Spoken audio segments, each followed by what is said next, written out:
Morning class Shri Deepchand Chaudhary महाविद्यालय से मैं आज आपके सामने बीए थर्ड सेमेस्टर में हमारा टॉपिक है सामाजिक मनोविज्ञान के क्षेत्र और समस्याएं।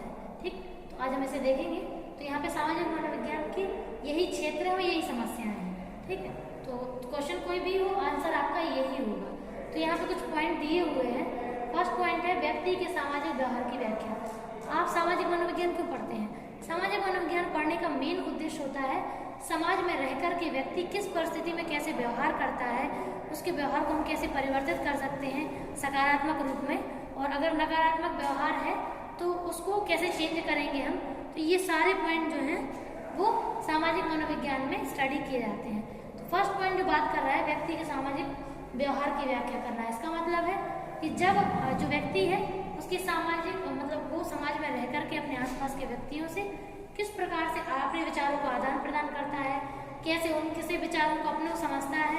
ठीक है, तो ये समाज में रह करके जो भी व्यवहार वो कर रहा है उन व्यवहारों का जो प्रभाव है जो उसके ऊपर पड़ रहा है या फिर दूसरे व्यक्ति के जो व्यवहार का प्रभाव उसके ऊपर पड़ रहा है, तो ये सारे व्यवहार जो है वो ये डिसाइड करते हैं कि व्यक्ति समाज में रहकर के कैसे व्यवहार करता है और उसे हमें कैसे नियंत्रित करना चाहिए। ठीक है, सेकंड पॉइंट है बालक के सामाजिकरण की व्याख्या। तो आप जानते हैं बच्चा जब पैदा होता है तो पैदा होने के तुरंत बाद उसे माता पिता मिल जाते हैं। माता पिता के बाद उसके दादा दादी होते हैं, बुआ होती हैं और बहन भाई होते हैं। तो ये सब उसका समाज होते हैं। तो वास्तव में बच्चे को उस माहौल में ढालने की ज़रूरत होती है, उस सामाजिकरण में उसको डालने की आवश्यकता होती है कि बच्चा कैसे अपने वातावरण के साथ अपना कार्यवहन करे और चीज़ों से सीखे, अपने माता पिता से सीखे और उनके प्रति अपने व्यवहार का आदान प्रदान करें। तो सामाजिकरण वही कहलाता है। जब बच्चे को पूरा पालन पोषण दिया जाता है समाज में रह करके तो वो सामाजिकरण कहलाता है। नेक्स्ट है सांस्कृतिक कार्यों का मूल्यांकन। आप जानते हैं बच्चों को हमें अच्छी बुरी हर चीज़ सिखानी पड़ती है। तो हमारे परिवार में जो भी नियम कानून जो रीति रिवाज चलते हैं वो संस्कृति से जुड़े होते हैं। तो जितनी भी सांस्कृतिक कार्य हमारे परिवार में होते हैं, जो भी संस्कृतियाँ हमारे परिवार से जुड़ी होती हैं, वो हमें हमारे एक तरीके से जो भी क्या बोलते हैं व्यवहार है उनको करने में हेल्प करती हैं। जो भी कमियां होती हैं हमारे उन व्यवहारों को करने में जो हमसे हो रही है उसमें हेल्प करती है। ठीक है, तो सांस्कृतिक कार्यों का मूल्यांकन होते रहना चाहिए, जिससे हमें ये पता चलता है कि वास्तव में व्यक्ति समाज में रह कर के किस प्रकार से कार्य कर रहा है, वह तरीका सही है या नहीं। नेक्स्ट है व्यक्तित्व और समूह भिन्नता का अध्ययन। आप जानते हैं हर व्यक्ति एक दूसरे व्यक्ति से अलग होता है, चाहे वो सगे बहन भाई ही क्यों ना हो, चाहे परिवार के सदस्य हो या समाज के सदस्य हो, हर व्यक्ति में भिन्नताएं पाई जाती हैं। जब व्यक्ति में है तो समूह में तो वैसे ही होंगी।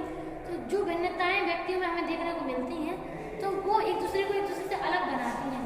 अब चूंकि रहते साथ ही हैं तो कई सारी चीज़ों को इनमें साथ भी करना होता है।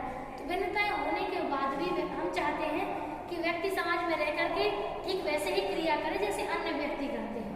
ठीक है, तो जिससे उनके बीच में जो भिन्नताएं हैं वो होने के बावजूद भी व्यक्ति वास्तव में समाज में रहकर के एक दूसरे के साथ हेल्थी रूप में कार्य कर सकता है। नेक्स्ट है सामूहिक प्रक्रमों का अध्ययन। तो आप जानते हैं लोग अकेला तो हमेशा काम करता नहीं, कभी ग्रुप में भी वर्क करता है। तो ग्रुप में रह करके जब वो सामूहिक कार्य करता है तो सामूहिक कार्यों में कभी कभी ऐसा भी होता है कि व्यक्ति को किसी के साथ कार्य करने में अच्छा लग रहा है, किसी को नहीं लगता है। तो हर व्यक्ति का अपना एक तरीके से मोटिव होता है वर्क करने का। हर व्यक्ति अपने तरीके से किसी वर्क को करता है। ठीक है, तो समूह में रह करके कई लोगों की एक दूसरे से बनती है, कई लोगों की नहीं बनती है। तो जो प्रक्रम होते हैं, जो कार्य करने का जो तरीका है, जो विधि है, वो ये डिसाइड करता है कि व्यक्ति का जो समाज में जो मनोविज्ञान है वो किस तरीके से कार्य कर रहा है, यानी व्यक्ति किस प्रकार से अपने आप को समायोजित कर पा रहा है। नेक्स्ट है सामूहिक व्यवहारों का अध्ययन। तो इसमें ऐसा है कि जैसे मान के चलो व्यक्ति समूह के साथ कार्य करता है, अपने व्यवहार को प्रदर्शित करता है। अब वो व्यवहार उसके ऊपर कैसे अपना प्रभाव छोड़ रहे हैं बात उसकी चलती है। ठीक है, तो प्रत्येक समूह एक दूसरे पर अपना कैसा प्रभाव छोड़ रहा है, सकारात्मक है नकारात्मक है। क्योंकि आप जानते हैं जब एक व्यक्ति जैसे एक समूह इस प्रकार से अपना व्यवहार करता है उसका प्रभाव जब दूसरे समूह पर पड़ता है तो वो भी ठीक वैसे ही व्यवहार देता है जैसे कि पहले समूह ने किया था। तो गिव एंड टेक का रूल इसमें बिल्कुल लागू होता है। नेक्स्ट है अभिवृत्तियों का अध्ययन। आप जानते हैं प्रत्येक व्यक्ति में जन्म के बाद, जन्म से पहले जो स्वभाव तो उसे मिला है तो वो तो ठीक है, नेचुरल है, लेकिन जन्म के बाद वो अपने दोस्तों से, अपने माता पिता से, अपने आसपास के लोगों से, टीचर से कई सारी ऐसी अभिवृत्ति भी सीखता है जो वास्तव में उसका अपना स्वभाव नहीं होती है। लेकिन फिर भी सीखता है। क्यों? उसका कारण ये होता है कि व्यक्ति कहते नहीं कि जो व्यक्ति आपके साथ जैसा व्यवहार करे आप उसके साथ वैसी अभिवृत्ति बना के रखें। उससे क्या होता है, उससे आपकी जो पर्सनालिटी है उसमें निखार आता है और आपको एक तरीके से ओरिजिनल कंडीशन में आप बिहेवियर प्रेजेंट कर सकते हैं। अगर आप अपने स्वभाव के अकॉर्डिंग चलते हैं तो कई सारी चीज़ों में आपको कष्ट भी सहना होता है। तो एक अभिव्यक्ति हम लोग लोगों के व्यवहार के द्वारा भी बनाते हैं। तो जो लोग हमारे साथ जैसे व्यवहार करते हैं उसी के अनुसार हम भी अभिव्यक्ति का निर्माण करते हैं। नेक्स्ट है सामाजिक व्याधिकी।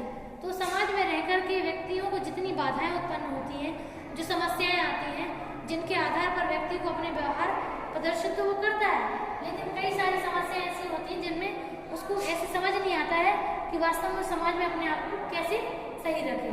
तो उस समय हम लोग लोगों के मनोविज्ञान को समझने की कोशिश करते हैं और फिर उसके बाद ही उसको सॉल्यूशन देते हैं। नेक्स्ट है प्रचार। प्रचार मतलब आप जानते हैं समाज मनोविज्ञान क्या है। समाज मतलब एक व्यक्ति अगर दूसरे व्यक्ति जुड़ा हुआ है तो केवल वो उससे नहीं जुड़ा हुआ, उससे कई लोग जुड़े हुए होते हैं। तो कहते हैं हर एक बेस्ट फ्रेंड का एक बेस्ट फ्रेंड होता है, वही कंडीशन है। प्रचार हमेशा जब भी आप कोई चीज़ किसी से शेयर करते हैं तो ऐसा होता है कि वो आपकी चीज़ नेगेटिव फॉर्म में शेयर नहीं करता है, लेकिन ऐसा होता है कि उसका प्रचार धीमे धीमे धीमे धीमे आगे के लोगों तक हो ही जाता है।